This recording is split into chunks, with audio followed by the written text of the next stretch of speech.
I'm Shaka Kanuma of the Rwanda Focus. Thank you, Mr. President. My question focuses on the ICC. Mr. President, your position has always been clear, even before the current troubles or fiascos involving the International Criminal Court, that it actually does not work very much for the interests of Africa. Now, I think, Mr. President, your opinion again is called for, especially in light of what has been going on in Ethiopia, with all the disputes, people talking about the court currently being rejected by most of the African heads of state because it appears to be really working for other interests. Others saying, no, the court should actually be in place out of a sense that perhaps there is some issues of justice it can address. Now, obviously, there is two dichotomies on this one. And being one of the prominent leaders on the issue, Mr. President, I think it would call for more of your opinions, more of your clarifications, or even any new issues that might have come up, especially in the discussions in Addis Ababa. Thank you.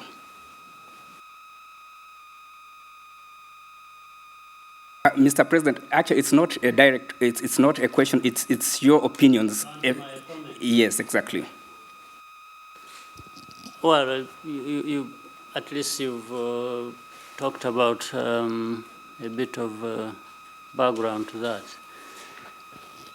The ICC, our position, at least Rwanda's position for a long time, and indeed it's good for at least that for you, you've been able to tell the difference, because some people think we hold the position we hold because of Kenya. No. I think our reaction to the Kenya situation has more to do with the position we have held over a long time. So it is not about Kenya, it's about ICC. And Kenya is a good example of the problems we have had with ICC for a long time. I remember I expressed this position more than right at the inception of ICC, in actual fact.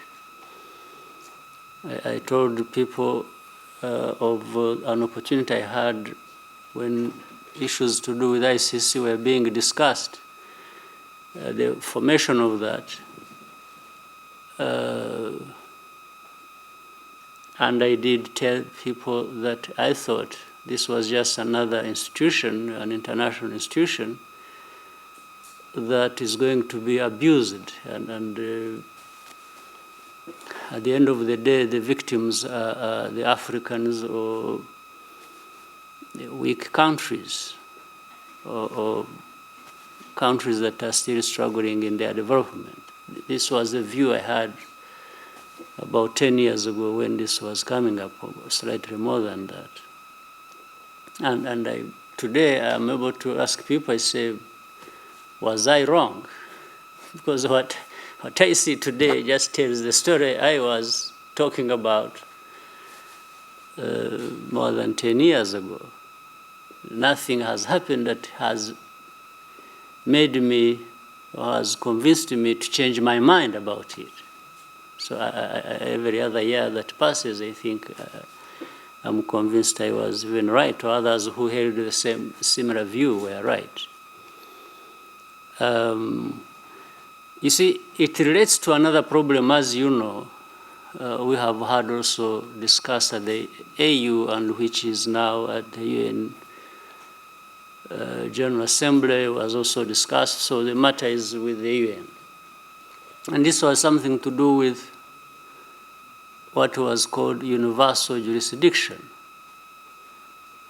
Universal jurisdiction meaning we already have cases here where some of our people, for all kinds of reasons, some lower courts of some countries, or just a single judge decide to say, I'm going to indict Minister so-and-so, General so-and-so, and even when you look at the background, the issues are debatable or questionable. And most of it really political. Because if you look at the nature of the cases that were affecting us in France or in Spain, they are mainly of a political nature, and they were instigated or initiated by some local judges somewhere. Now, and the question even relating to this was, if you call it universal jurisdiction, the meaning even of that is that it will apply equally everywhere. So which means if this can happen with the judges in Spain or France or anywhere, it should happen with the judges in Rwanda, in the East African countries, or any other place. But the practice is not true. It doesn't apply like that. It only applies and is respected only in some places and not in others. Even at the international level, therefore, it doesn't apply equally. So that's the problem. So how does it become universal jurisdiction? So on matters of ICC, therefore, what we are talking about is this question where some people or this world is divided into categories. There are people who have the power to use international justice or international law to judge others, and it does not apply to them. So in fact, you find in most places then it is used either to against people whom they think, do not serve their interests or who are said to disrespect them, or, even to determine leaders of countries who should be the leader of this country or the other one. If they don't want him, there is a case, and then, they use this. But it happens only in one direction. It doesn't happen in another. So how can we have a world of this kind of order?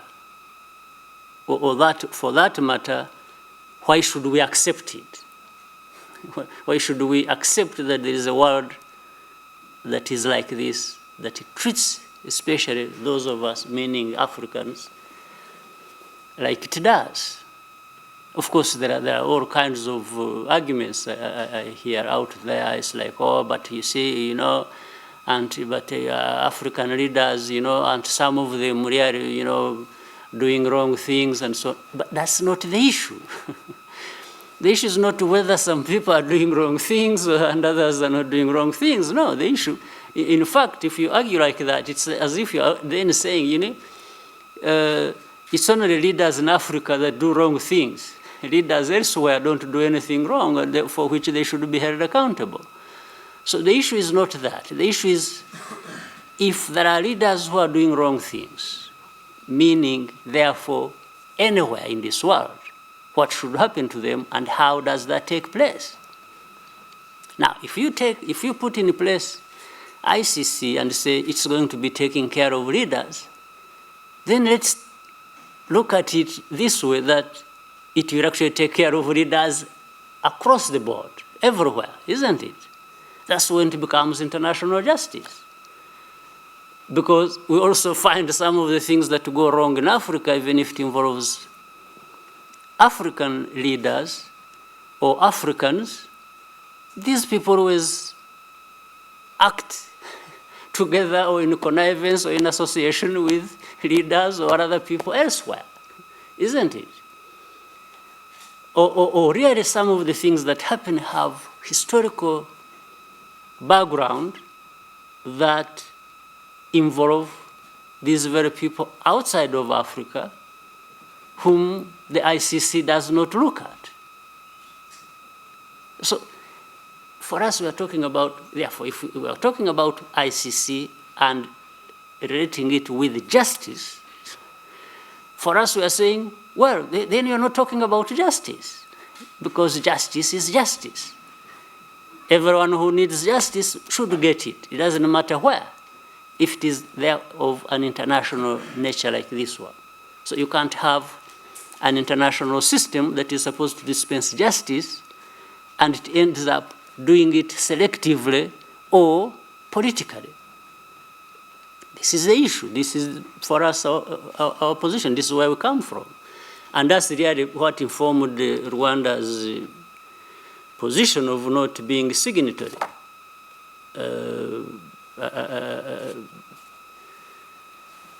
And the debates can go on and on and on. But, so we can give our views, but and we may be even we may be strong in our views.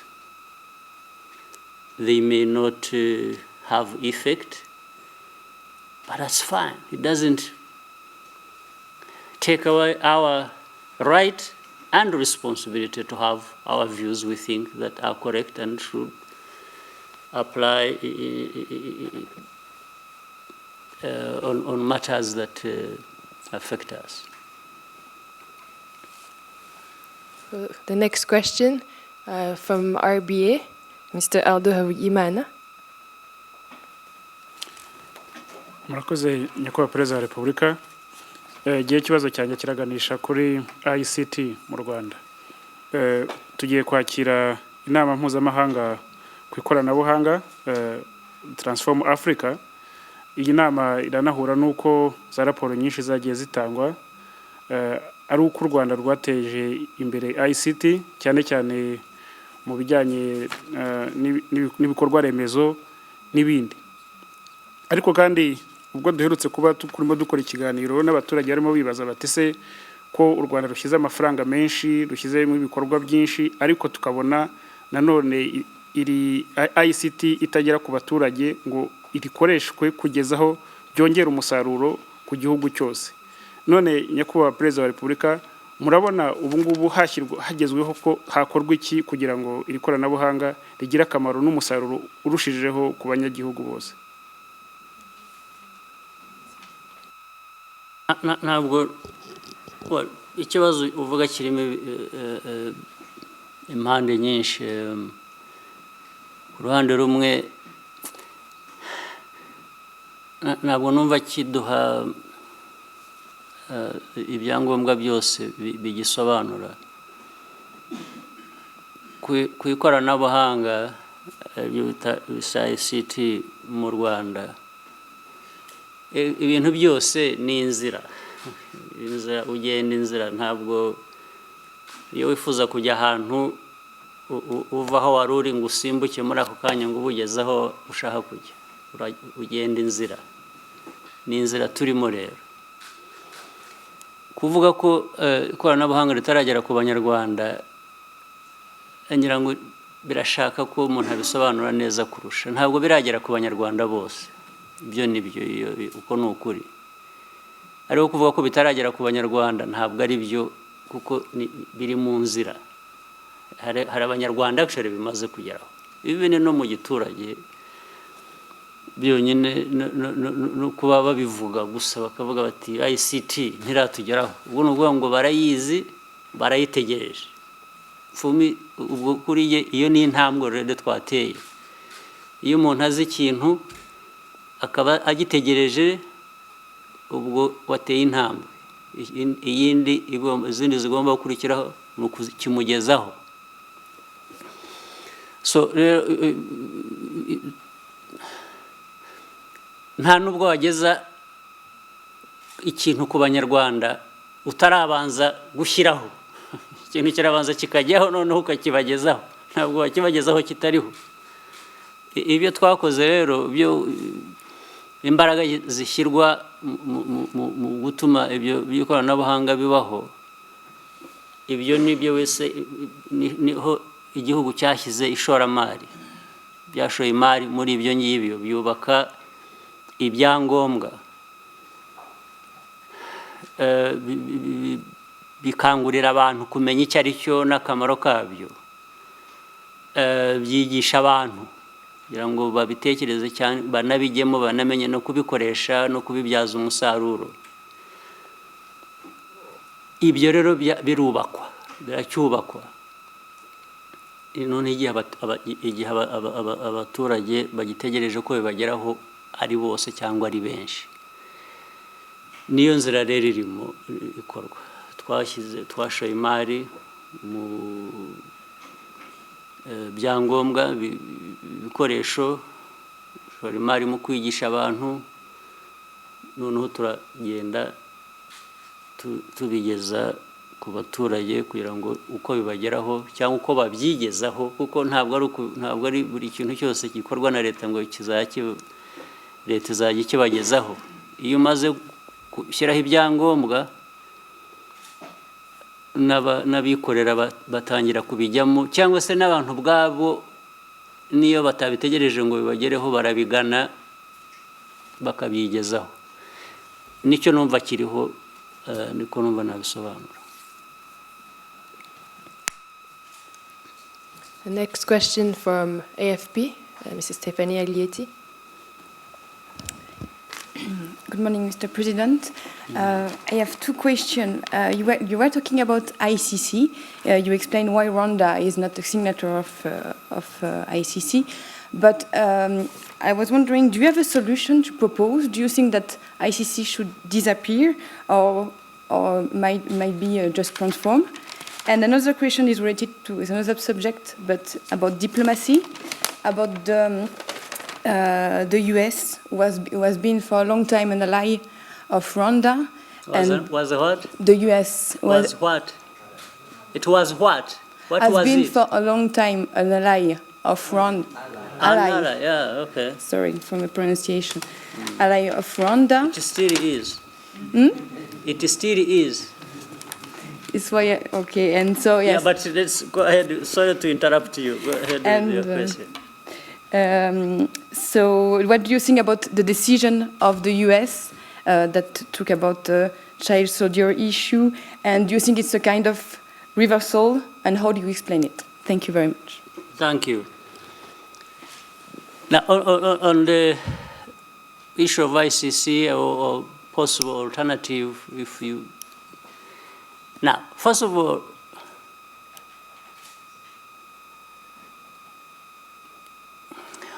was the creation of ICC really to say this is a panacea, this is something that has come to solve every problem we have about justice? If this is how people approached it, they were dead wrong from the beginning. So, but will there be issues of justice needed nationally, regionally, globally? There will always be, no question about it. There will always be need for justice. Therefore, for us, for Rwanda, the argument is not in defense of ICC or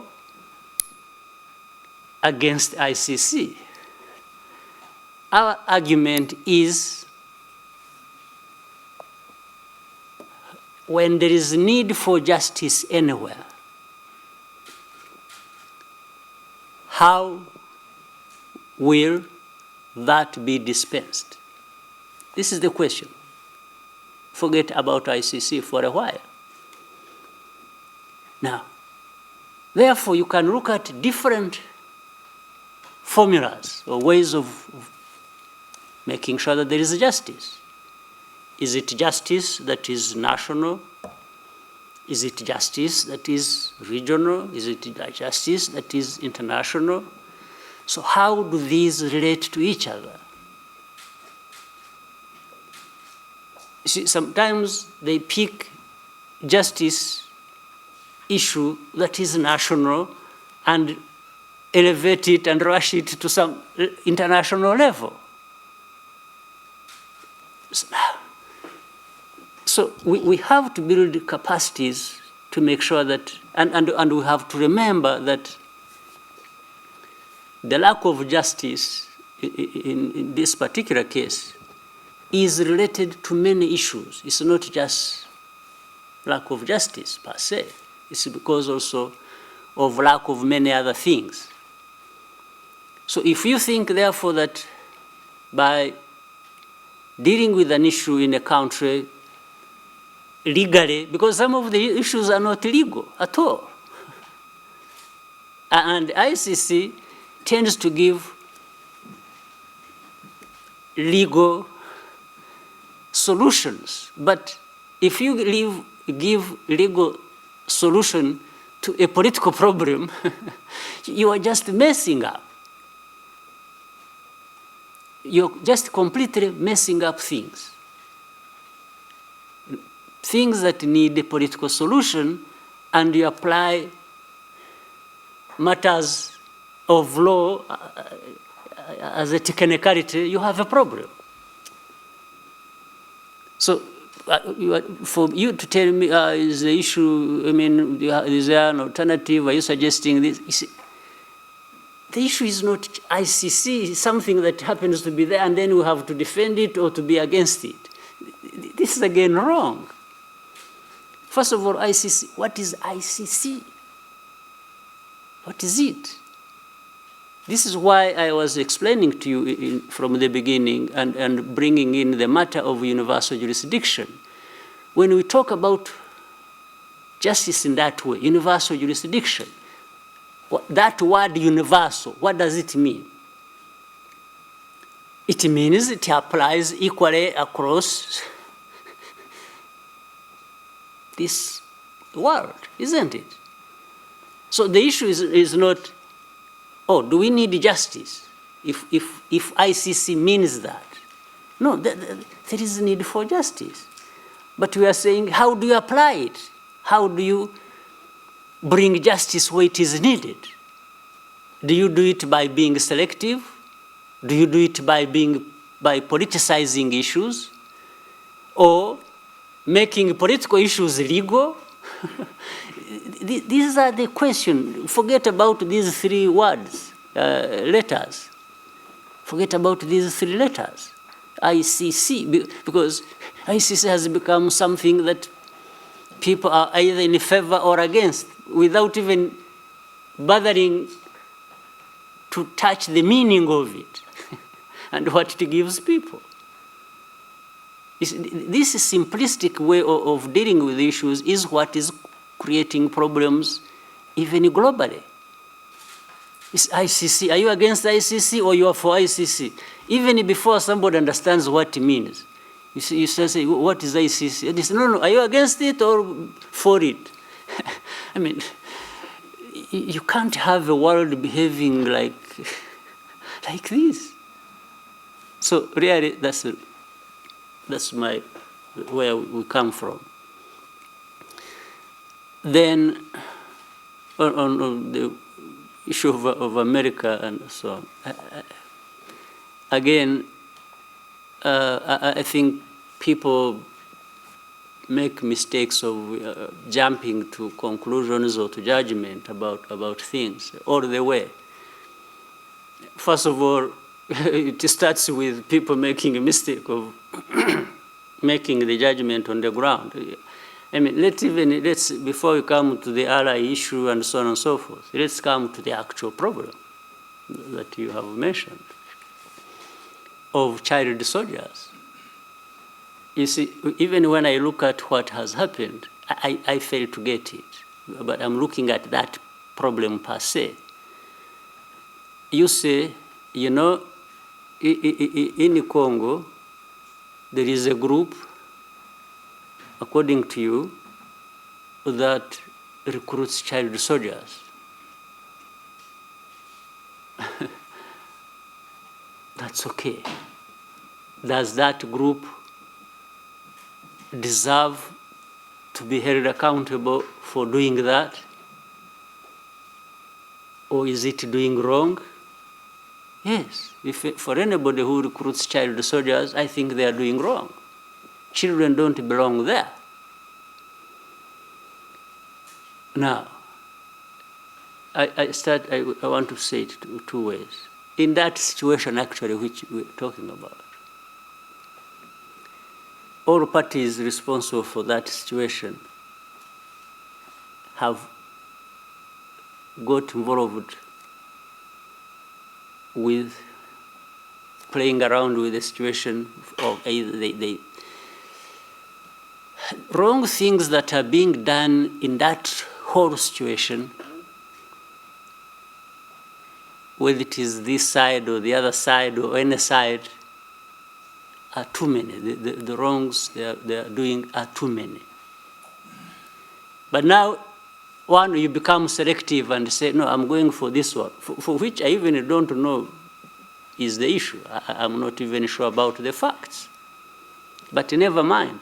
This selective nature of doing things is what I have a problem with, first of all. But that's okay. If anybody is doing it, they need to be held accountable. And then what follows is, no, Rwanda must be, we must point a finger at Rwanda because of the wrong of the other one. Now, but the wrong that is being done, if that is fine, if that is factual, is not the wrong that Rwanda does, because we don't do anything like that. We don't involve children in our military. We haven't done that. Our military is known across the board for its professionalism, for its discipline, and many other things. We don't have that. We don't do that. We don't recruit children in our army. Now, but somebody says, no, I do something to do with you on this issue. First of all, if you can only explain to me the meaning of it, I don't know. But beyond that, they say there are many things we are doing with Rwanda, or we are supporting Rwanda on. This is the only one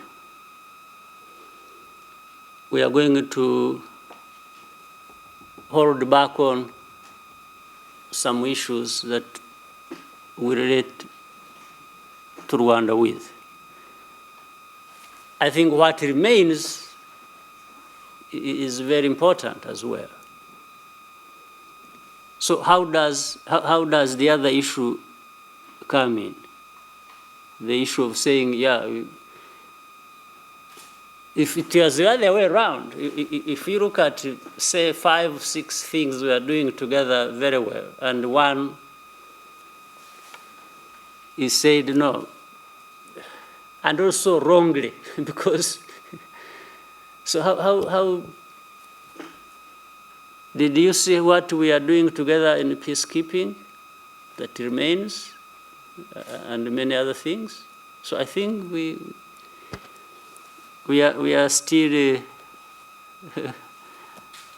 good friends, but you remember, good friends may have disagreement.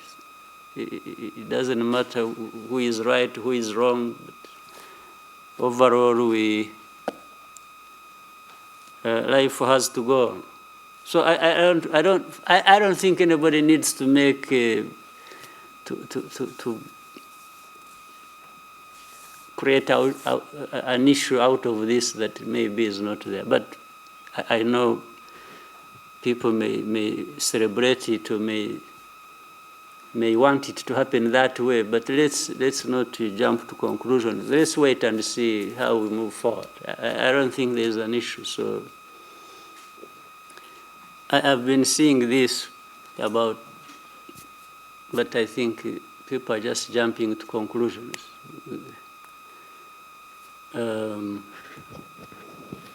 As I mentioned the other time, I don't know how long you have been here and how much you have studied our country, but there is something we call the Rwandan spirit. The Rwandan spirit remains intact, and it will take us through all kinds of bad weather. We will go through bad weather and remain alive. The next question is from East African. Thank you, Mr. President. I'm called Bana. I'm matter from the East African.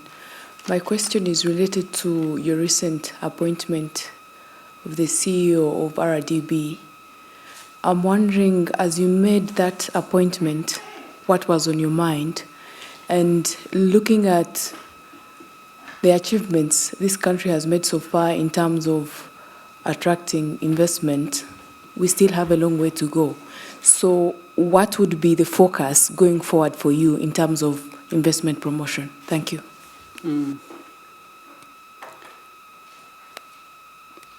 I normally don't discuss why I did this or that relating to appointments, but I'll make this an exception for you. I'll explain a bit of it. It's nothing other than wanting always to improve on things, tighten up, and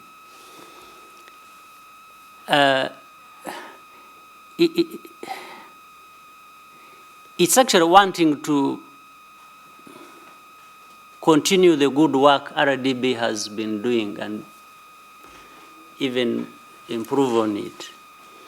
The lady who was appointed the CEO and the minister, again, that was elevated to a ministerial post. I'll probably talk about that also in a moment.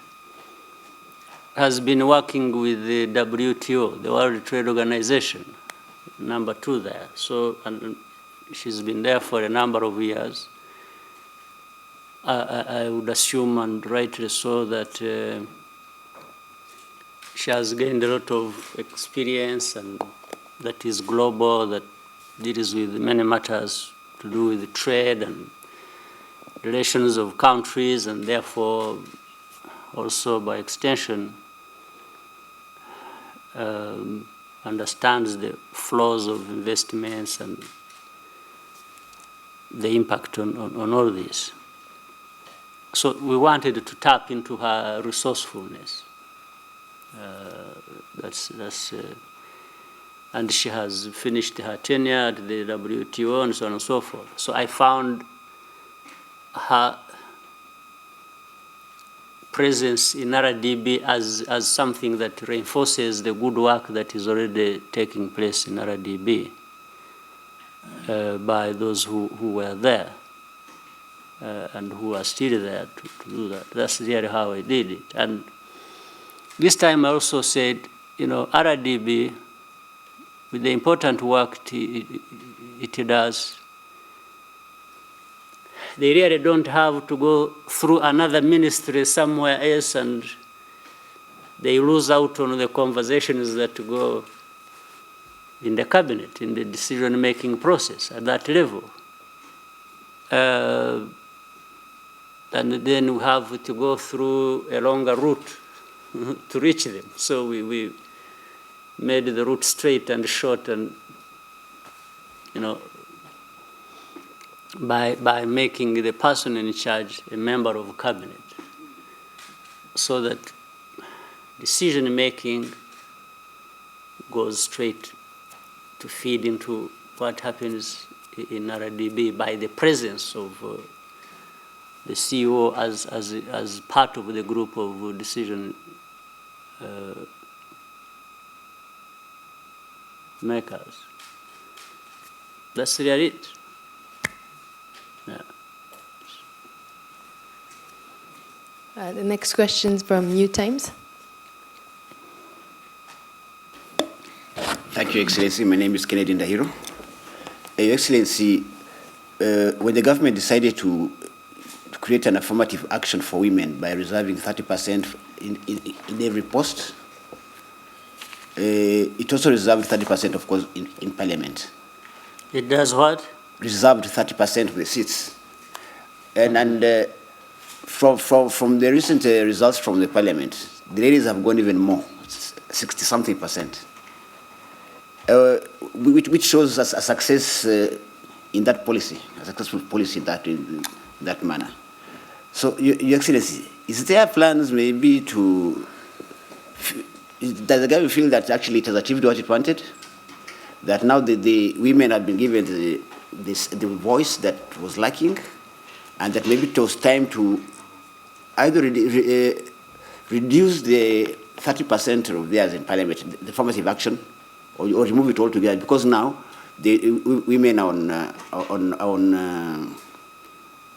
on the same level as men, because you can see even the seats that they fought for, removing the ones reserved for them, they took the majority of those seats. So do you think that that program has succeeded and it's time now to kind of gradually pull out of it? I wouldn't look at gender balance from just what is happening in Parliament. I think what is happening in the Parliament is very impressive, and it is an indication of progress made, absolutely, in our country, in making sure that gender balance is respected and everybody really feels, and we do away with the past where there's progress made. But I would not make a decision or judgment on a single issue like that, because maybe if we went into other details across the board, across the country, we may find the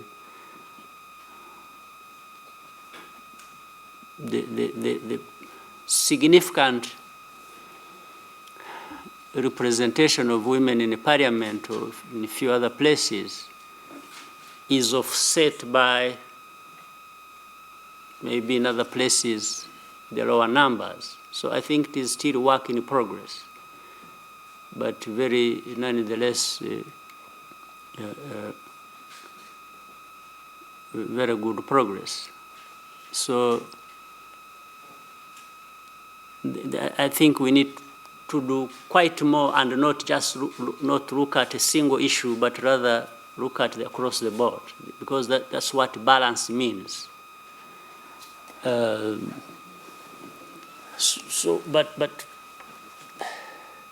So we may reach a point where, coming back to your question, where we find we are actually making good progress, and this balance is no longer just by affirmative action or have to really make an effort to go into numbers and do. Sometimes it may happen and people take it for granted and it starts flowing on its own. It may develop a life of its own. This would be a very good point at which, we are, as you know very well, we are more or less at a point where we have to be reminded. Sometimes we say, oh, we need the board for this. And people innocently will bring you 9 people and only 2 are women or 1. Sometimes they actually bring 9 without a woman. So that means the sensitivity towards that hasn't taken root. It's still being, encouraged and pushed and, things like that, which is okay. Again, I'm saying we are making very good progress, absolutely, probably better than any other place you may know. So we should avoid being too mechanical about this. It's like, oh, the numbers here, they have, we have, minus this plus this. You see, don't you think it is a balance? Why don't we move on? we are talking about people and life. Life is not calculated like that. You don't just 30%, 21 plus 2 here. Life must be internalized.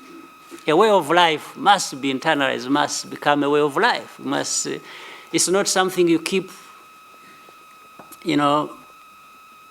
reminding, pushing, and doing this, and sorry, I had forgotten, to include a woman. And then that means something is still amiss, you see. So it really takes time, but I think some of the things over time start correcting themselves. Yes, and with encouragement, the balance is created. It becomes a way of life. People internalize it, and then you can say, why do we need to keep now going by these numbers we are enforcing or anything? So we are not yet there, but very, very significant progress. The next question from TV10. Thank you. My name is Eugene Anangwe from TV10. My question is on the East African community, and Mr. President, the question is the spirit and the fire of East African integration still burning across all the member states? Because there seems to be lines being drawn and regrouping whereby there are 2 meetings where there was no Pierre Nkurunziza and there was also no Kikwete in Mombasa and in Uganda when you went there to meet with Uhuru and Kaguta. So and also we see the issue of IDs being used as a travel document. Once again, it's Uganda, Rwanda, and Kenya. No Burundi, no Tanzania. So we just need to hear from you, probably an assurance that there is still that spirit amongst the 5 leaders of the EAC. Thank you. Right. I think, I don't know how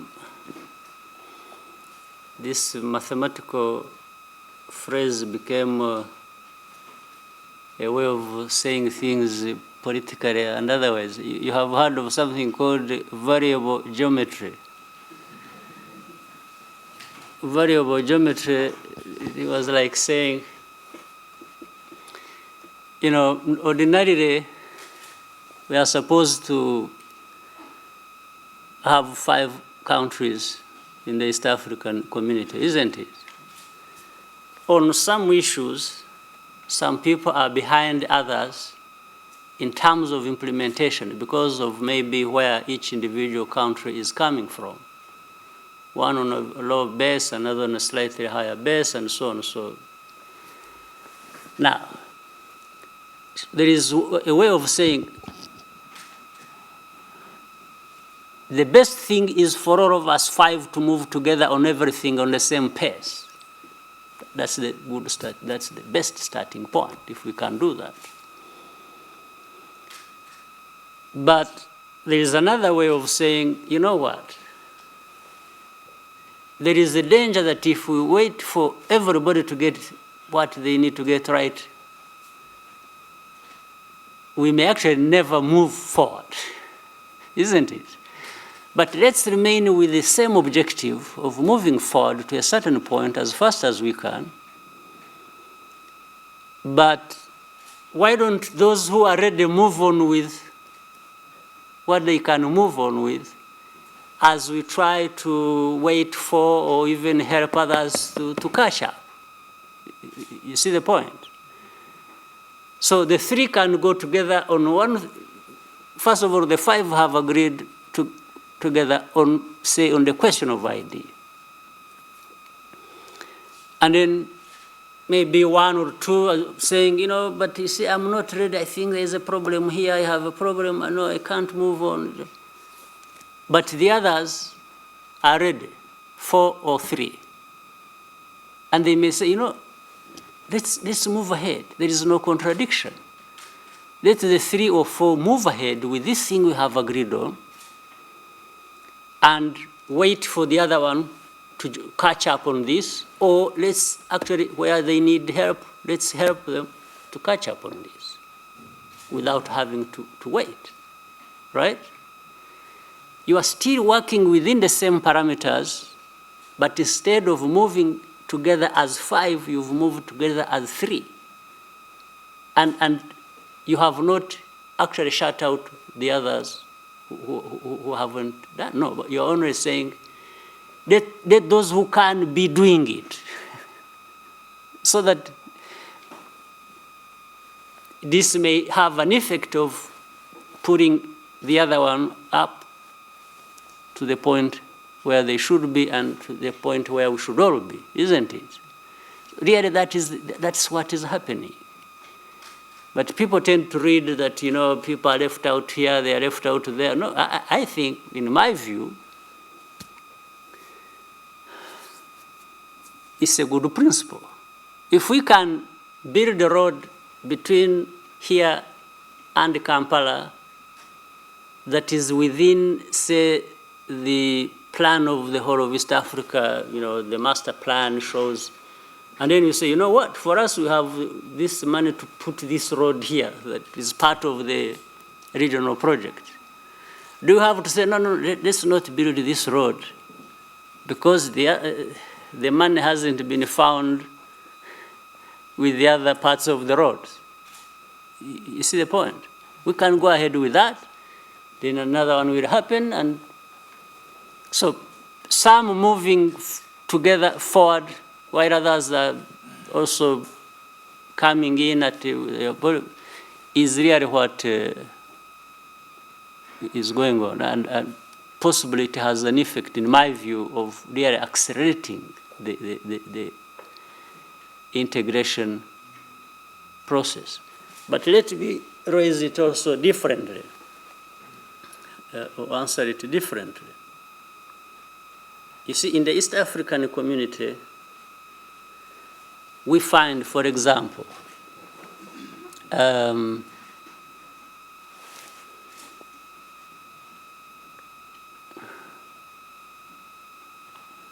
that some of the members of the East African community, of these 5, 1 or 2 may belong to other organizations other than East African community. Should people be assuming that these people are not interested in the East African community because they have gone to the other side? I don't think so. Maybe there is a reason they have paid attention to something else that is not entirely East African, but I don't have to doubt their commitment to what is East African. So many things may happen at the same time, but as long as we keep our main thing intact, which it is, and then allow different variations of many things that happen differently. The next question from Rushyashya. Murakoze nyakubahwa Perezida wa Repubulika, nitwa Burasa Jean Gorbert kuva muri Rushyashya.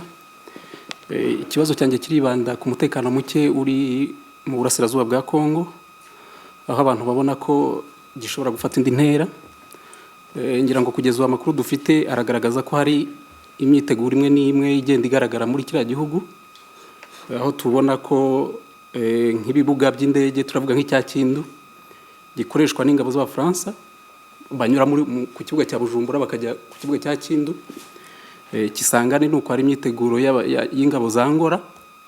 Ngira ngo minsi ishize abantu babonye RDF izamura ibikoresho bimwe na bimwe bya gisirikare mu majyaruguru y'igihugu cyacu, noneho abantu bakibaza ko ibintu biri hakurya n'amabomba ahora turika bishobora gufata indi ntera, ndetse ku buryo byagera no ku ntambara yafataga akarere. Nyakubahwa Perezida wa Repubulika, nta kintu muravuga kuri icyo kibazo, twagira ngo mugire icyo mutubwira. Murakoze. Hari amakuru menye ahangaha wakoze kuduha amakuru n'ingabo za Angola ziri Kisangani cyangwa Abafaransa ibyo bakorera Kindu n'iki ntabyo narinzi.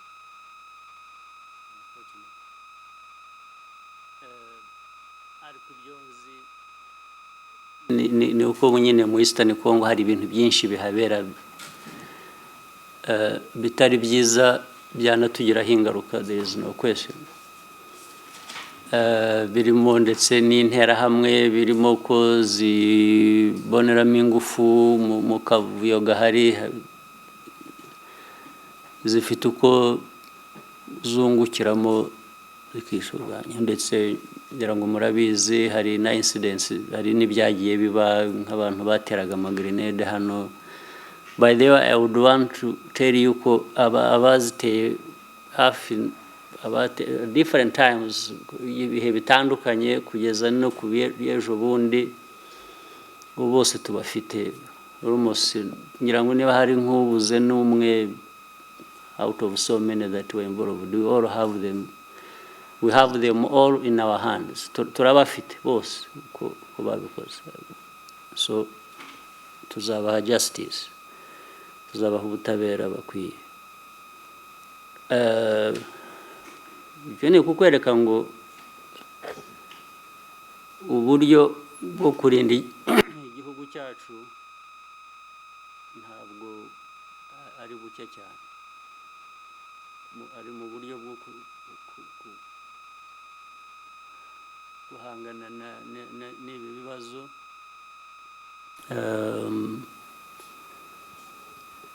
n'ibindi ndetse byaba atari ibyo ngibyo mvuze.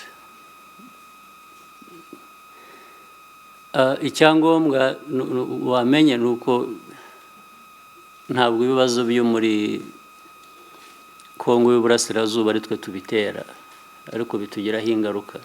Ni ukuvuga rero ngo kubuza ko byaba muri Kongo y'Uburasirazuba ibyo bibazo ntabwo tubifitiye uburenganzira, ntabwo tubifitiye ubushobozi, ariko ubushobozi bwo kwirinda cyangwa gukumira ingaruka bitugiraho, ngira ngo aho ngaho navuga ko bitari bibi mu buryo twifashe bwo kugira ngo turinde Abanyarwanda. Abanyarwanda ni nayo nshingano yacu, tugomba kubarinda icyahungabanya umutekano wabo dukoresheje ubushobozi bwose dushobora kuba dufite, kandi ndibwira ko buhari. Ibyo kurinda Abanyarwanda rero ibyo ndibwira ko ntabwo twabishidikanyaho, kandi Abanyarwanda ubwabo ntabwo ari ukubarinda gusa nk'abantu bari aho, nabo ubwabo ubundi tugomba gukorana nabo, bafite imbaraga nyinshi batera inzego zishinzwe kubarinda nazo zikabatera imbaraga, bagakorana kugira ngo igihugu cyacu cyumve gifite umutekano. Nicyo nakumva mvuga. Next question from BBC. Murakoze nyakubahwa Perezida wa Repubulika. Ikibazo cyanjye nacyo kiri mu karere, uretse ko atari muri Kongo, ndakibaza ngihereye muri Tanzania. Mu minsi yashize habaye ikibazo cy'ubwumvikane buke hagati y'ibihugu byombi, ariko nyuma y'ibiganiro twumvise ko wagiranye na Perezida Kikwete birasa nkaho biri mu nzira gukemuka, ariko ari mwebwe mu bitwibwiriye, mwatubwira ko umubano uhagaze gute, ikibazo cyakiriho cyararangiye? Ndabashimye.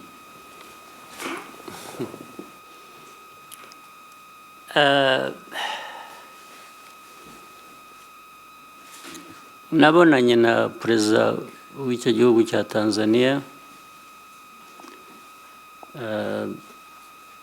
twaganiraga dushaka kugira ngo bamwe tumenye ibibazo biriho uko byakumvikana, uko bimwe ntabwo byari bisobanutse, ariko sinavuga ko inama imwe yarangije ibibazo byose, kandi mu buryo bwo gukemura ibibazo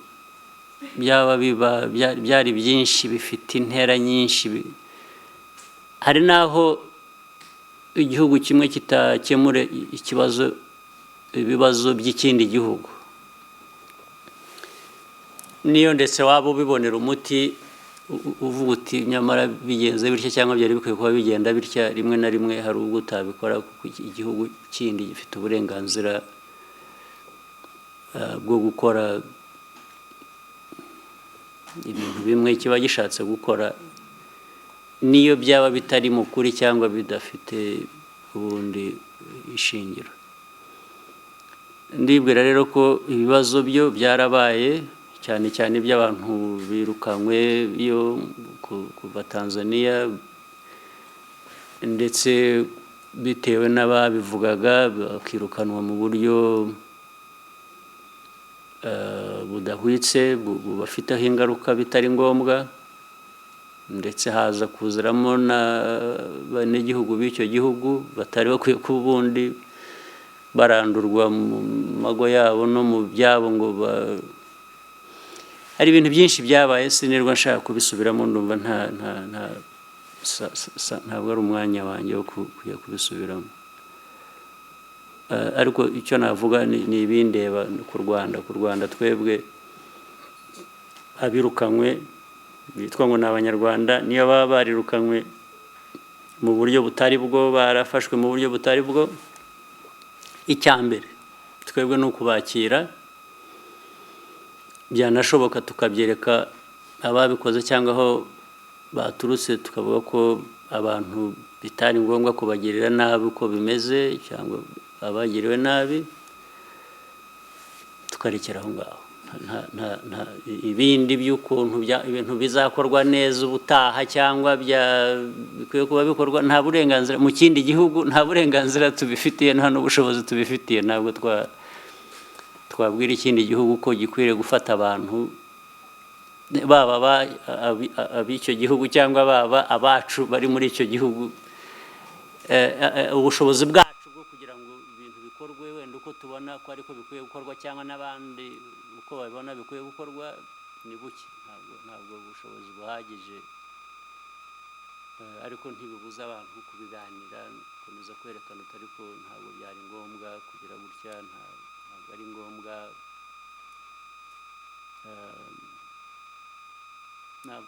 n'ibyo navuga. Mr. President, with your permission, we'll take 2 more questions. From Zuari Rashi.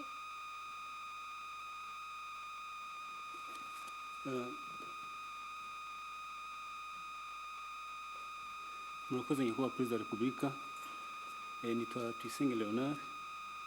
Ubushize ni ikibazo kijyanye n'abanyeshuri bajuririye ibyiciro bashyizwemo. Ubushize mu banyeshuri 13,298 bajuririye, 10,216 bemerewe guhabwa buruse, ni ukuvuga 81%. Uwo mubare ndi kwibaza impamvu yabarateye ibyo bintu kugira ngo abantu bibeshye ku banyeshuri 10,200 barenga bari bagiye gucikishwa amashuri yabo, nyuma bikagaragara ko bagomba kwisubizwa. Nabazaga impamvu yaba yarabiteye. Ikindi kibazo gishamikiye aho ngaho, warakwiye kuyimbwira ahubwo wowe ukarimwe mukora iperereza nk'abanyamakuru, warakwiye kuyimbwira. Ikindi kibazo ni ikijyanye n'abanyeshuri kugeza ubu batibona mu cyiciro icyo ari cyo cyose, bari mu rugo batiga, ntibari mu cyiciro cyo bazishyurira abazahabwa buruse. Nabazaga icyo bateganyirijwe. Murakoze. Icyo bivuze uku kujonjora kw'abantu kugira ngo, reka mpere kuvuga uko ibintu byari bimeze, iby'uko byagombaga kuba byarushaho kumera neza kugira ngo bijyane n'ubushobozi igihugu gifite kandi n'ikoreshwa neza ry'ubwo bushobozi. Hari ibintu byagombaga guhinduka, icyo nicyo cya mbere. Uburyo bwo kubihindura rero bushobora kubamo ibibazo nyine biterwa n'abantu, nta nubwo ari ikintu cyoroshye. Abantu bamwe ntibavugisha ukuri, abandi cyangwa n'ababikora ubwabo hari ubwo babikora mu buryo butari bwo. Abantu amakosa ashobora kuvuka impande zose ziri mu rugo. Niyo mpamvu rimwe wabona uyu mubare n'uyu basubiramo ukabona ubundi, ndetse n'ubu bikaba bitararangira. Ni inzira yo gukemura ikibazo. Ariko twahereye ko ikidashidikanywaho ugiye kuri uko nkibona nuko hari impamvu yo kugira ngo ibintu bihinduke bive uko byari bimeze, kuko uko ibintu byari bimeze aho umuntu wese ari ikintu kiri aho cyasamye gusa buri wese yinjiramo, n'ufite ubushobozi n'utabufite bikavanga. Twagira ngo tuvuge ngo ariko hariho abantu bamwe bafite ubushobozi, nta mpamvu bakwiye gutwara umwanya w'abadafite ubushobozi.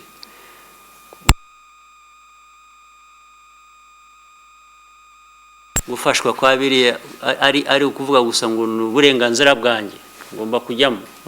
Hariho tukavuga ngo ya uburenganzira ahangaha bufite uko busumbana, kuko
kureba uko byagenda neza dushyize imbere ikigendererwa. Nicyo cyangombwa rero yuko abantu byakozwe nabi birerekanwa n'icyo n'uwo mubare uriho uvuga ngo hariho abantu bari barasigaye baza gusanga ko bakwiriye kuvuga ngo hari ahantu abantu bibeshye cyangwa babeshye. Say the way abatangaga information bamwe barabeshye, abandi bagendera kuri information, kuri ayo makuru kugira ngo bashobore kugira ibyo bakora, baribeshye cyangwa bakoze andi mafuti ntazi. Ariko ubwo hariho inzira yo kubigorora ubwayo nabanza nkayishimira, kuvuga ngo hari abantu bari bageranye kuko noneho ubu biragenda bishyirwa mu buryo ndumva ari byiza. Ikindi cyuko hari abicaye mu mago, abo nabo bakwiye ntabwo numva impamvu bicara mu mago. Bicara mu mago ababishinzwe ubwo bakwiye kubikurikirana bakareba niba babiribeshye bakabashyira nabo mu kategori itariyo, ku buryo batabona imfashanyo noneho bakajya mu gihirahiro. Ibyo nabyo bikwiye gukosorwa. Ibyo ndibwira ko Minister Education hari icyo wabisobanuraho. Murakoze nyakubahwa Perezida wa Repubulika. Ubundi ntabwo hari abana bagombye kuba bicaye mu mago nk'uko babivuga, kuko hagati mu kwezi kwa 9 twatanze amabwiriza ko babandika bose bakaba batangira kwiga mu gihe bagikurikirana n'ibibazo byabo bigakomeza bigasuzumwa, ariko bakaba bari ku mashuri. N'uyu munsi dufite abarenze 1000 ho gatoya tukisuzuma ibibazo byabo, ariko twe tuzi ko bagombye kuba bari ku mashuri. Ariko mu bibazo twagiye tubona koko hari abagiye bavuga ngo ntabwo banamenye ko habayeho ubujurire, ngo ntabwo bigeze babimenya. Birashoboka ko hari bakiri mu mago koko bakiri iwabo, ariko twahaye amabwiriza amashuri makuru yose ko bakorohereza abana bakabandika niyo baba bagifite ibyo bakurikirana mu bijyanye n'icyo bagomba kwishyura cyangwa se bagomba gufashwa kwiga. Ubwo rero byaba bishingiye hari ku bujiji cyangwa, ariko rero ayo mabwiriza yaratanzwe hagati mu kwezi kwa 9 kandi amashuri makuru yose byaramenyekanishijwe biri no kuri website z'ayo mashuri makuru yose, bitangarizwa rimwe mu mashuri makuru yose. So abashinzwe amakuru ndabona batabizi ubwo sinzi aho bayashakira cyangwa iyo n'abanyamakuru aribo batazi biri mu makuru ubwo haba hari ikibazo. The last question from Contact FM. Let's have where are you from? You had asked a question? I'm the one who had asked. You are the one. Yes. So, and you? You haven't had your turn yet? Yeah, let's have, yes. I'm here for that. So. Okay. Start with Kigali today. Yes, Kigali today. Ikibazo nabazaga ni mu minsi mike yishize hari Minisitiri w'Ububanyi n'Amahanga wungirije w'Uburusiya uherutse kugera inaha murabona na mu audience nkuko mwabaze muvuga kare ko abantu ba jumping abakihuta ku ma conclusion hamwe namwe wenda atariyo ibyo byahuriranye wenda nuko hari ibyo bavuga barega u Rwanda even na US ivuga ko yahagaritse bimwe mu nkunga yaduhaga kubera ibi by'abana mwavuzeho kare nkuko speculation zikunda kuba mu bantu baravuze ati abarusiya baraje so ni ibisanzwe twagira ngo abone ntibakwiye kuza bakwiye kuza kimwe n'abandi bose ariko no kugira ngo nkuko mwabonanye n'uwo muyobozi w'Abarusiya mutubwire ikintu wenda abarusiya baba baje gukora muri no minsi cyacya ko bataza twari tuzi ntabwo twari tumaze basanzwe baza icyo kibazo kiroroshye nta nubwo ari ahabaje gusa waje hano yaramaze iminsi agenda mu karere bari bavuye za Gabon za Equatorial Guinea kandi dufite na ahubwo yo nambaza ejo bundi ntabwo ari kera ambasaderi wabo mushya twaramwakiriye byaragutangaje kubona bafite ambasade hano cyangwa haza ambasada mushya ejo bundi twakiriye na ambasada wabo mushya bafite na ambasade hano natwe twashyize ambasaderi ubu so kuza hano kwa uyu minister yaravuye no mu bindi bihugu ikindi gishise yarari muri Uganda yarari Gabon yarari yagenze no muri yaravuye no muri Southern Africa nuko komeza umubano wabo basanzwe bafite mu bihugu ariko ngira ngo bari bafite n'ibindi bari bakurikiye hari ibintu barimo bafiteyo competition n'ibindi bihugu ibintu bya expo something competing to host kugira za expo ngira ngo bari hamwe bari ibintu bahatanira na Turkey na Dubai na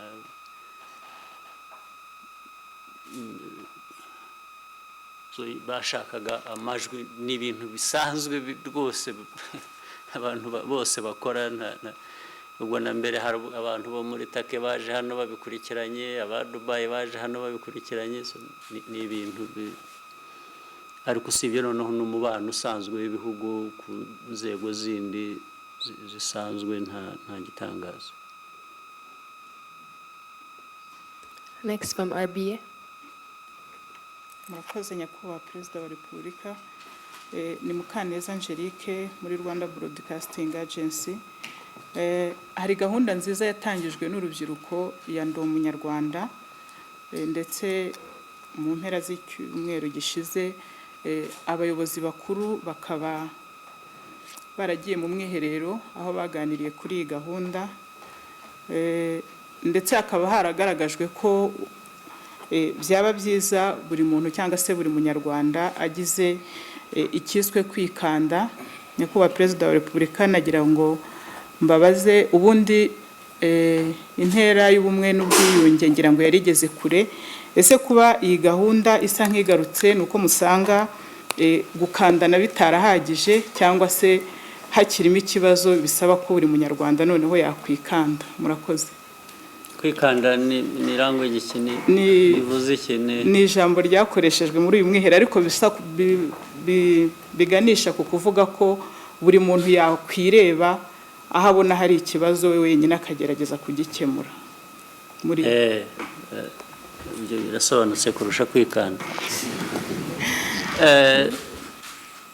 Ariko ikindi gisobanutse nuko wanabyise uko byitwa ndi umunyarwanda, ngira ngo icyo nicyo kiri imbere, ni ukuvuga ngo gushyira ubunyarwanda imbere y'ibindi byose, mbere y'uko uturuka aha n'aha, mbere y'uko ufite idini n'iri, mbere y'uko ufite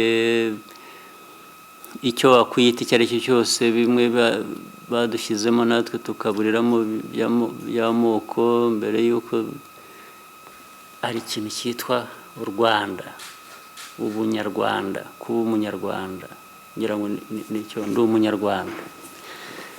Icyo bivuze ni ngo ndi umunyarwanda mbere y'ibindi nshaka kuba, nabyo icyo bikorera icyo numva biganishaho ni uguha umwanya w'igihugu kikagira umwimerere wacyo, kikabera n'abagituye ba nyiracyo kurusha ibindi batandukanye. N'ibyo abantu batandukanyeho bakabikoresha kuzuzanya ku neza y'igihugu kurusha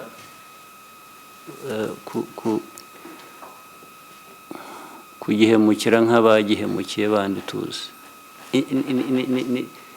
Iryo jambo bakoresheje kwikanda kuvamo ibiganiro, ni nka debate ndetse no kwisuzuma.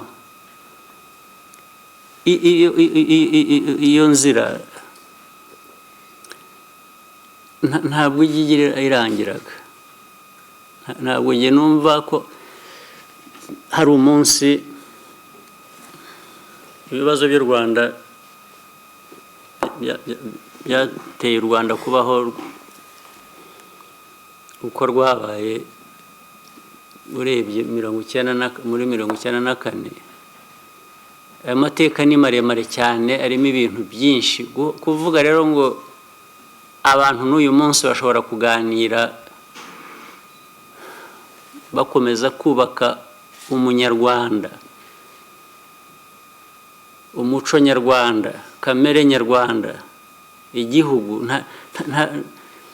njye sinarinzi ko hari aho byageze ngo tumaze kuvuga ibihagije, tumaze gukora ibihagije, reka turekera. Ni ibintu bikomeza nk'ibindi byose twubaka bigikomeza. Uwo mwanya rero, uwo mwiherero, kuko ibi bintu byose muri aya mateka nko mu bindi byinshi dukora, tudavugishije ukuri ku bintu ko byabaye cyangwa uko biteye, cyangwa ngo abe ariko dushingiraho tugana ku cyo twifuza kugeraho, ari uko u Rwanda rukwiriye kumera cyangwa uko umunyarwanda akwiye kumera.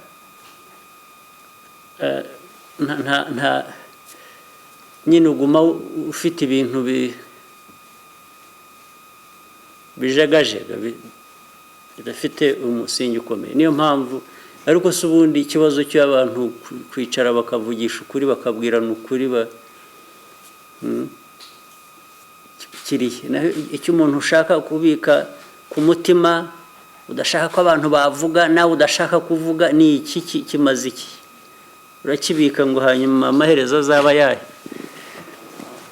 Amaherezo ahubwo ko imwe na rimwe anaje atamerera neza umuryango nyarwanda twubaka, cyangwa atamerera neza n'uwagiheranye uraho iki.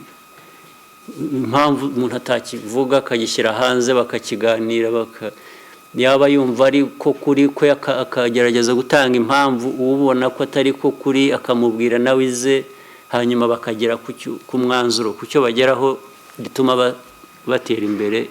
Ntabwo numva impamvu iyo yaba ari naho ibyo kwikanda no gukandana n'iki bishobora kuvugika nabi bikabiha a negative connotation. Kanda ni ukuganira, ni ukubwizanya ukuri, ni ukubwizanya ukuri ko kuba umunyarwanda, kuba n'umunyarwanda dukwiriye kuba cyangwa dushaka kuba.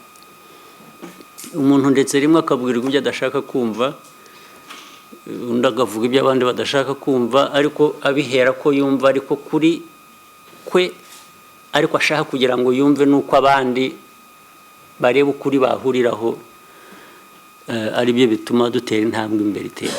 Ntabwo rero nibwira ko ibyo bigira ibyo byo bivuga gutyo kubishyira hanze bivura igihugu ubukomere cyagize kurusha kubigundira buri wese akabigumana akaguma bikoreraho cyangwa akabihisha ku maso agashyiraho iyindi sura, mu mutima akaguma afite isura yindi isa ukundi, nuko tukagenda tubeshyana dutyo mu nzira. Njye niko numva mbibona. The last question from Contact FM. Mr. President, but there's somebody else who had another question. She had already asked, but we can give her a second one. Yeah. If she is insisting, we may give her. No. This time, the other way around. From Contact FM, Rudat Simburgwa Albert. Mr. President. You tried to be a gentleman, though. That's. I thought I was. July, August, Rwanda has been a victim of several shellings coming from Congo, to the point that everybody thought that Rwanda was ready to claim justice by themselves by crossing over eventually. And you were visited by the UN, and I guess many more calls from other parts of the world. This morning, it started again, a never-ending story. There are, again, problems at the other side. People are fighting. What did people tell you in August that stopped you from going yourself for people aggressing Rwanda? And what insurance did you get from there? And what do you think it's going to be now the way forward again? But I would say it differently. There is nothing that stopped me.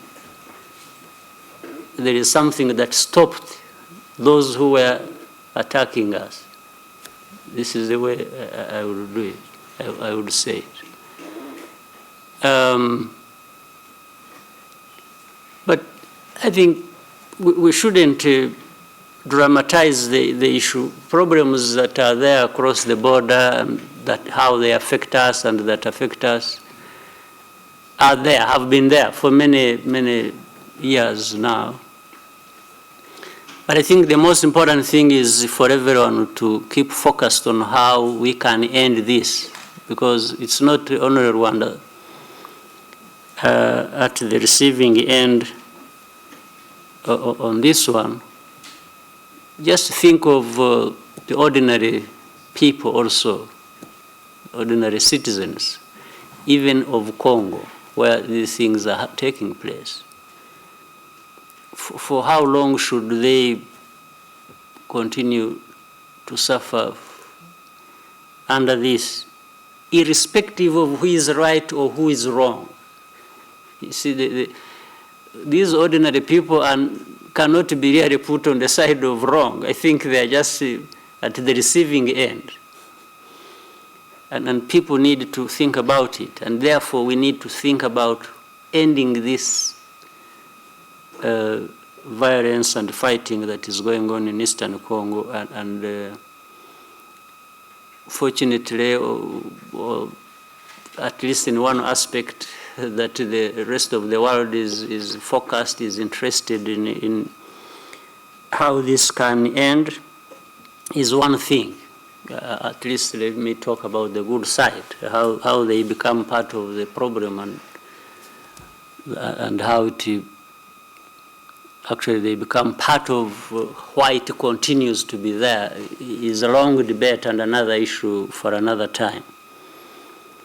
Let me also focus on probably how maybe my thinking and the need for the fighting, the suffering and the confusion there, how that should end. That's the most important thing. So for Rwanda, what we did was to say, no, I think enough is enough. It's not more so much about going to do anything. It was more about saying we've been having bombs landing on our side and killing and affecting our people. It has to stop. It needed to stop. Fortunately, it stopped. So I think that is the most important thing. We can't go into, if it hadn't stopped, this would have happened, and as if we are really looking for it to happen. That's not the issue. We don't need that at all. Even for what it may serve as a distraction or to affect the process of bringing that to an end. But today, there are efforts,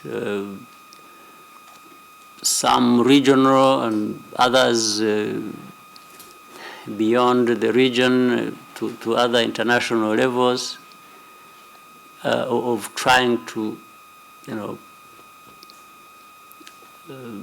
calm down the situation and probably find a solution so that fighting of any kind doesn't continue and allows for other things to happen. That's what we are involved in, all of us, and that's what Rwanda is contributing to. And I think fighting needs to end. And I think we've discussed it for a long time. And it's on that basis that there are these efforts to end the fighting. So I think that is enough. But I don't think Rwanda has been a victim. We don't like being a victim. We can be at a receiving end for something, but we don't feel a victim. We always want to stand up to our challenges, and the word victim should not apply to us much as the reality might be, but the thinking should be different. That we are not a victim, that we can stand up to these challenges and stop feeling like we are a victim. Yes, so go ahead and let's make it final. Thank you, Mr. President. So double question again is the DRC recently asked for an answer from Rwanda about asked Rwanda for an answer about 200 families who came on the M23 zone. What? About 200 families. Yes. Who came in the M23 zone, and DRC said they said that they come from Rwanda, and DRC accused Rwanda of sending them to reinforce. I don't have the exact quote, so I just wanted a reaction from you Let me get it right. What was the DRC accused? Ask Rwanda for an answer to explain how that family came from Rwanda. There are families that came from Rwanda. Yeah. That went to M23 zone, like 3 weeks ago. What? To M23 zone, right? Yes. Some of them said that they are Congolese refugees. Yes. The government said they are Rwandan, fired from Tanzania. So others came from Tanzania. Huh? This is what I'm saying. I want to pick it. What others are said to have come from Tanzania, as by the allegation. Yeah. That's what you're saying. And ask Rwanda for an answer. Yeah. And perhaps just the other question, which is, I think, important. You were talking about Interamwe. Rwanda accused FRDC and even Intervention Brigade to collaborate with FDLR. Do you still think that? Do the UN security, when it came to Rwanda, talk about FDLR and, for example, promise to fight? And do you think to promise to help to be rid of FDLR? Who? The UN Security Council who came. Did do you they talk about promise to end the problem of FDLR? FDLR? And do you think that MONUSCO can fight against FDLR if you are convinced that they are actually collaborate with them? Thank you. So about this group of people or families who went to which zone and so on, I have no idea myself. I don't know it, and I don't think probably many people in the government know about that. But the best way to do it should not, to know the truth, should not be just Rwanda being accused or RC accusing Rwanda or vice versa of anything. I think there are people who are supposed to be responsible for that. Whether it is UNHCR working together with Rwanda and DRC to find out the truth of that matter and also how it happened. Because let me work from the worst case scenario. And please, at least you journalists, sometimes you need to be honest and even keep faith with your profession. Sometimes somebody says something and if there was not, then you eliminate not and it becomes a fact. It is as if I have said this is so. Mark my words, please, and don't misrepresent me. Let me work from the worst case scenario, that some people crossed the border and went there, and that is not enough to implicate Rwanda.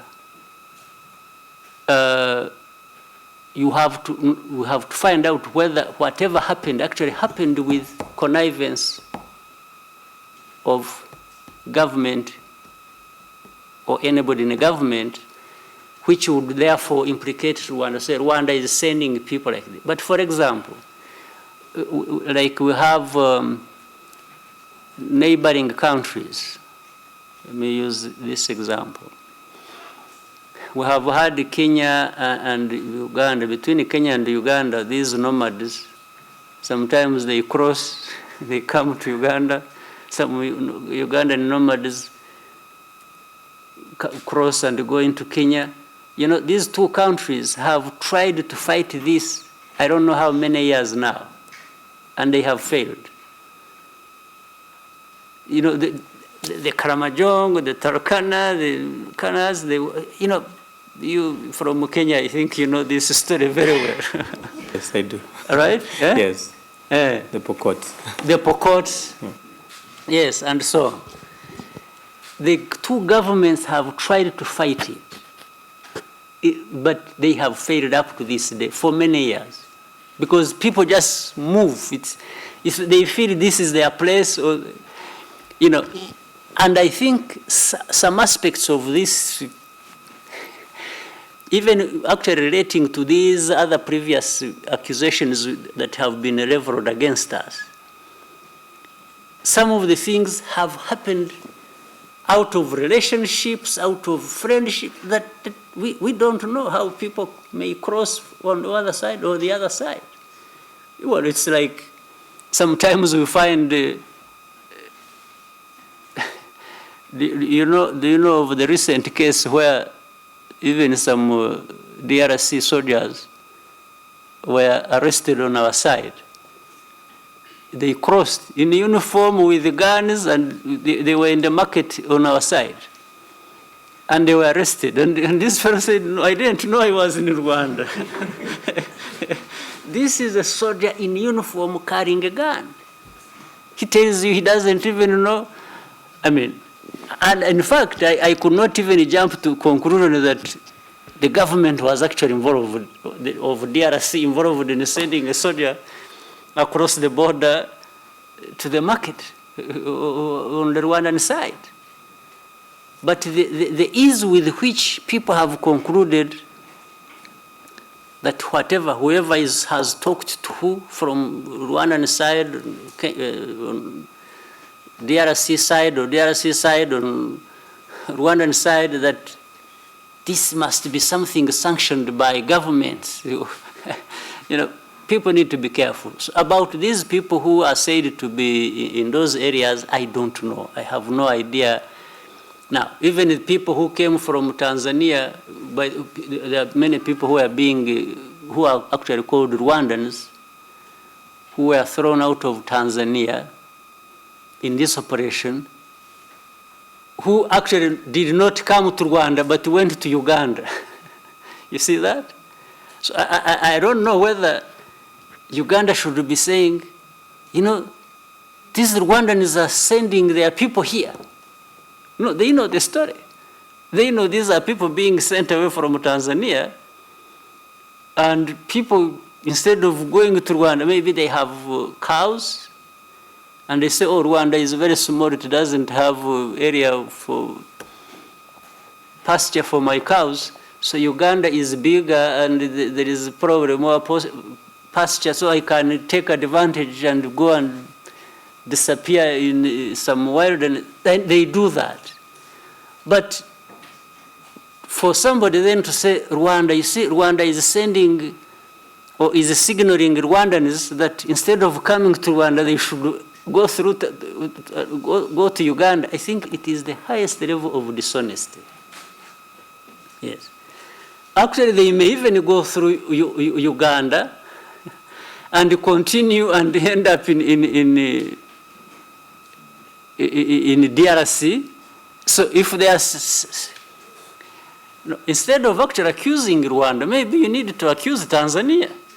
You see, because what is the place of origin? The place of origin is Tanzania. They have been chased from Tanzania. So if they end up in DRC or in Uganda, does somebody accuse Rwanda for that?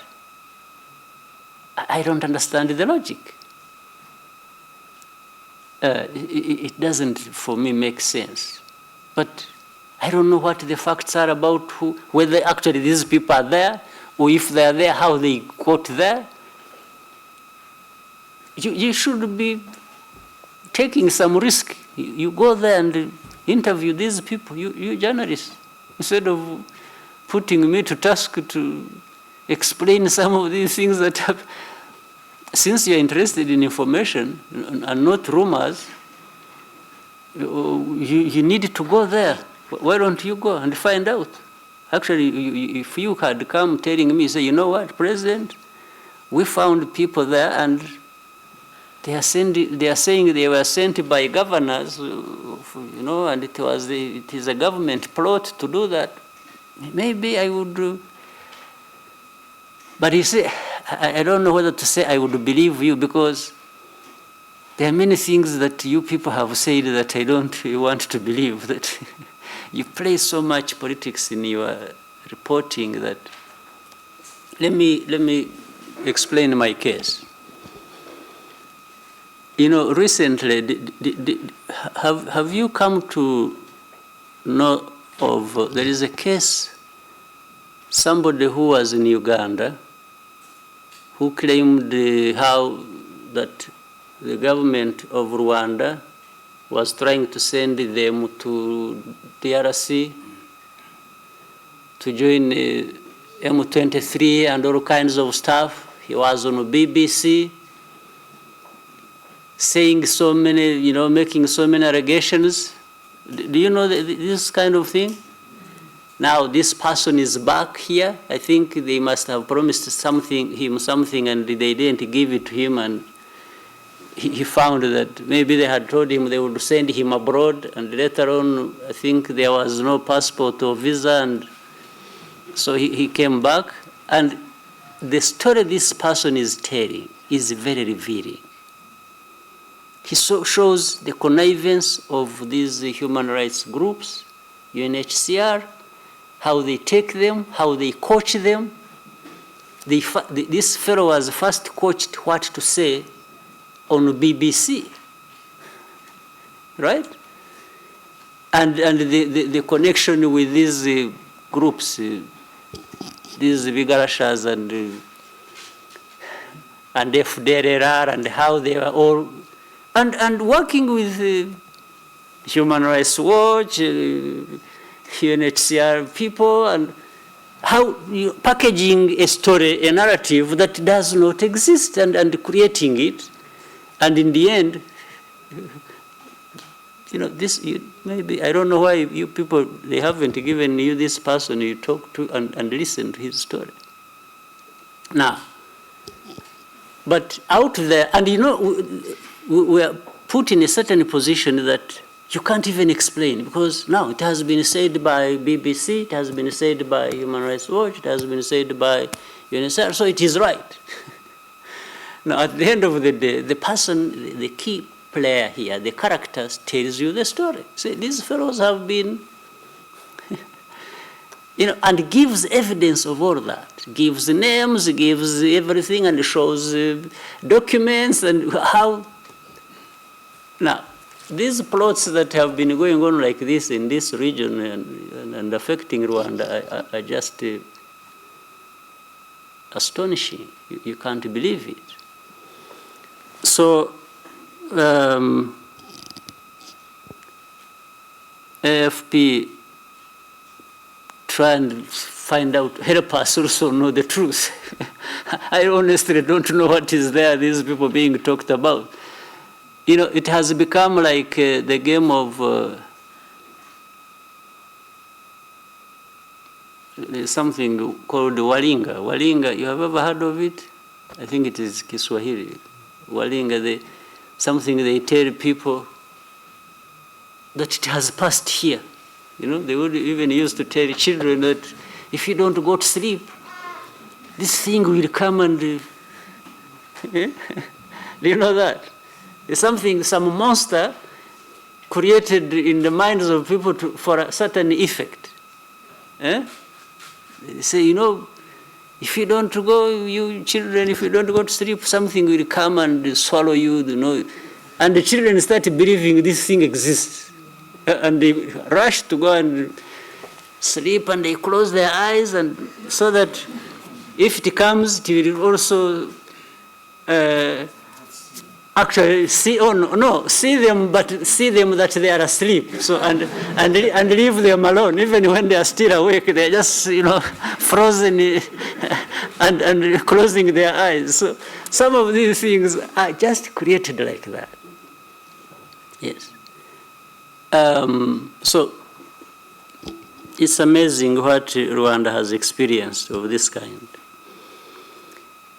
So the Interahamwe thing and so on. This is a long story, but yes, we raise it with there are many falsehoods like that, or wrong things that are being done.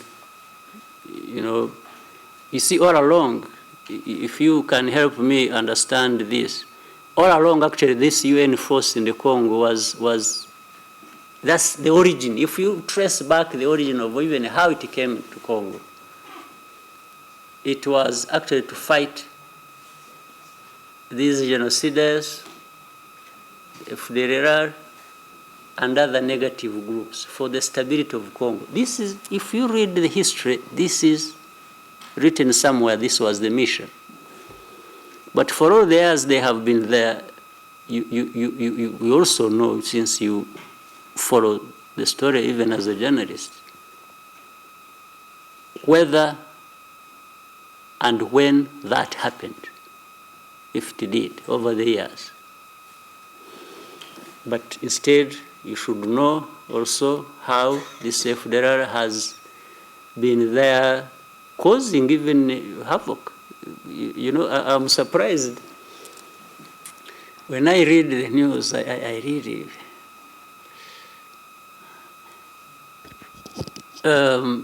FDLR has caused havoc even to the Congolese. The raping that has gone on over for a decade, the pillaging, the killings, taking over territory and taking over even mines. And now, in between, whether with or without collaboration of anybody, I don't want him to enter into this territory for now.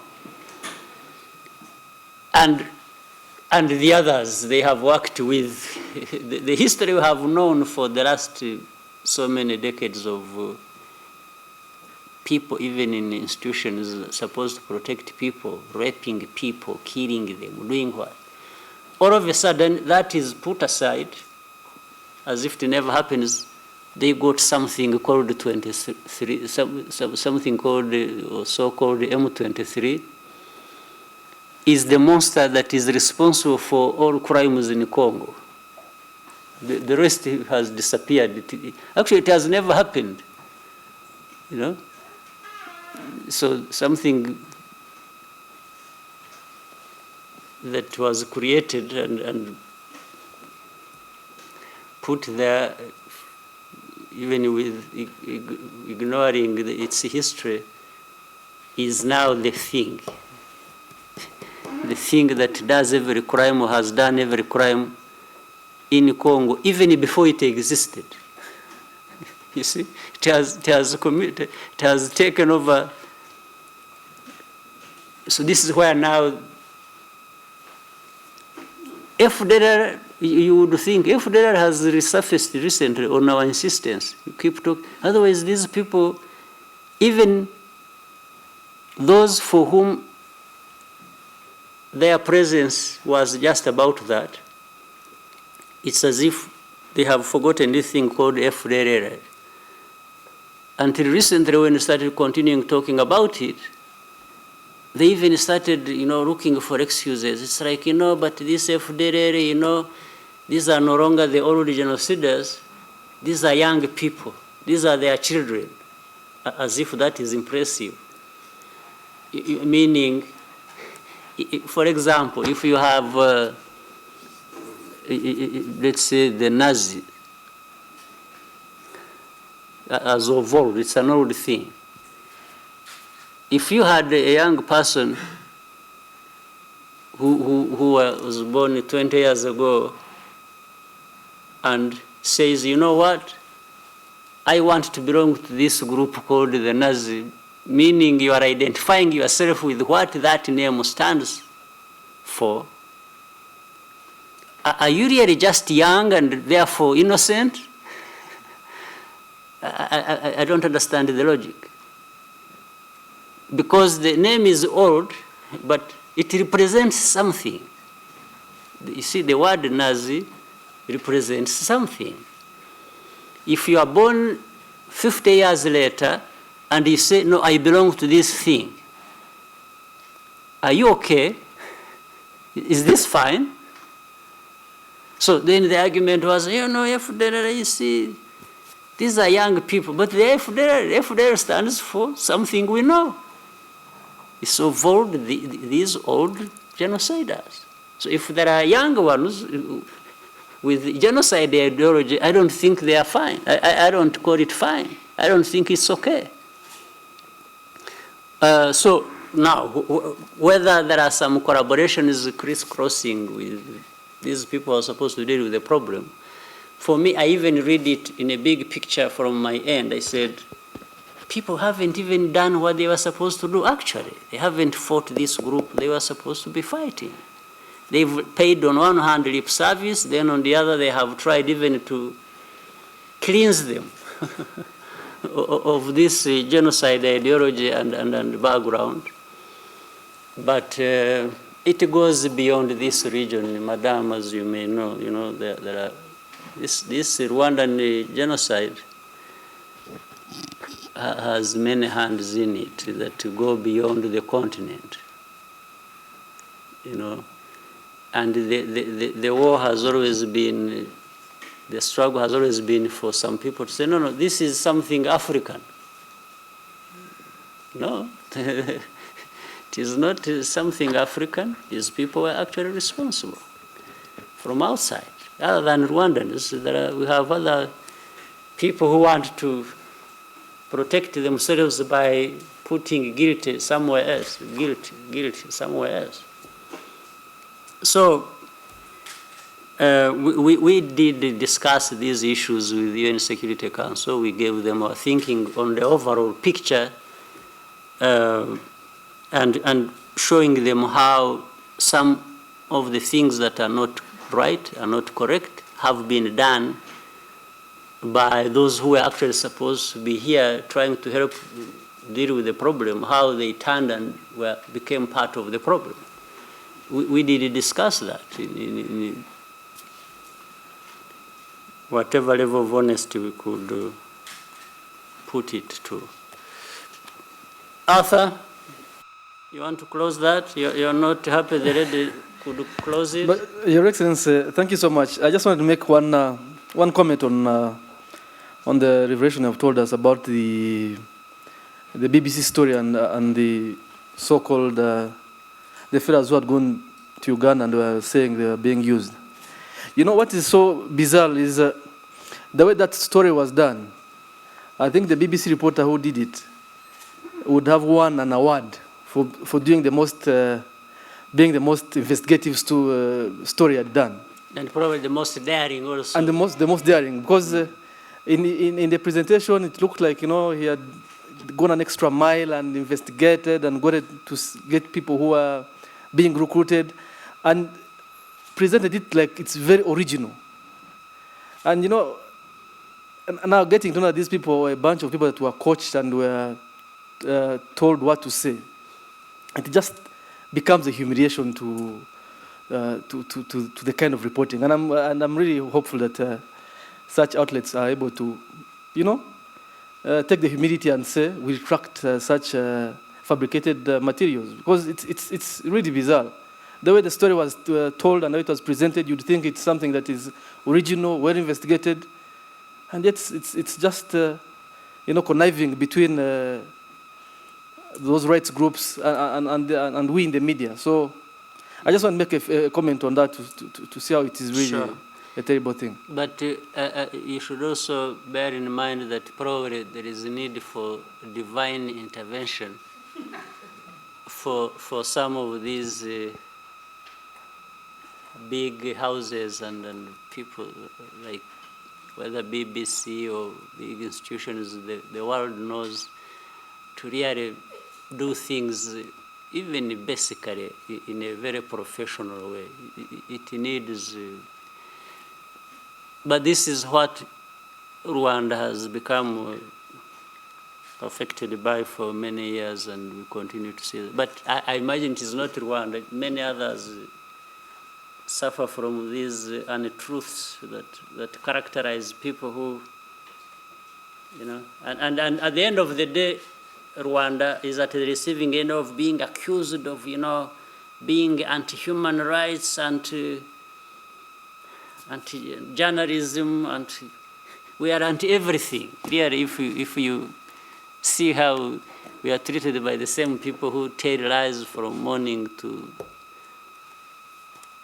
the evening of every day, and tell truth when they want and tell lies when they want, and it's a way of life. Okay, but again, we shouldn't complain. We just need to live our lives and live them the best way we can. Yeah. Well, maybe it's just a brief intervention. Maybe to take Arthur's point further, perhaps what Arthur is calling for is local media to actually also be ready to go to the trenches, and in doing so, well, try to counter the kind of negative stories that are coming out of there. I think that's one of the best ways to do it.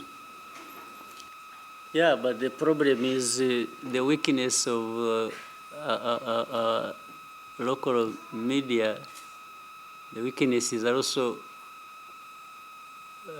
end up becoming accusations against us.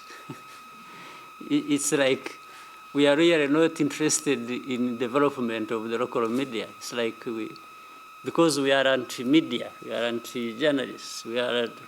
But again, you see, if you look at the accusation, it's as if we are anti only the local media, because the international, the others from outside, thrive here. You know, yes, they are here. We haven't. You know, but it's as if it ends up being we are against the Rwandans or local media developing here. But for the outsiders, they have, there is, by the way, it's very interesting. There is one journalist I used to see here, whom I heard, I don't know when he went to the US or something, was arrested. There's one big man I used to see here. Eh? Steve Terrell. What is that? Steve Terrell. Uh-huh. Is that true, what I read, that he was arrested for something? He went back to the US and he was arrested at the airport on outstanding drug charges, crack cocaine. Uh-huh. So he's in prison now? No, I think he's finished his case. We actually met him in New York. He came to one of your events. So he's out already. Oh, but he had to go through some sort of legal process, and I don't know if he got. But of course, this is a journalist here. If we were, by the way, if we found he was doing that, we were not supposed to touch him, because he's a journalist. If we found, if this guy, what he was arrested for in the United States was being done here, and the police or others caught up with him, you're not supposed to touch him, because if you touch him, you're touching a journalist. Yes. That's not, and it ends up being, you know, he's being handled like that because he one day asked Kagame a question that he did not like. That becomes, the crime changes into that. You see, this is the circus of the world we live in. Yeah? Anyway, let's go have our lunch. Thank you very much.